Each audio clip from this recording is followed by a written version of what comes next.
I've wanted to get one of these for many years. This winter I decided to go ahead and buy one. I bought this one based on reviews and features. So this is the box that it shows up in. Let's open it up.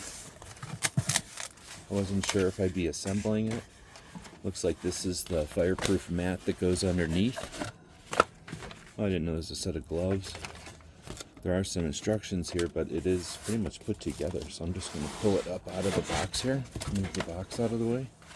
Looks like it comes with some styrofoam, so it's in great shape. And yeah, there's nothing to it. Open it up.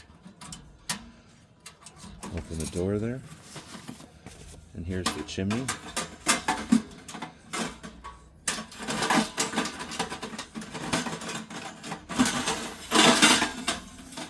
There come the parts. Yeah, very cool.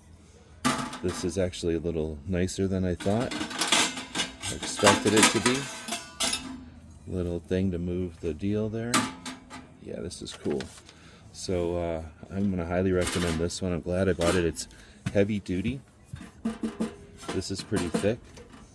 It's not super, I mean, it's not a backpacking one for sure, but this is going to be, I was thinking about using it inside a vehicle or in a tent, and this is definitely for that. Hope this helps.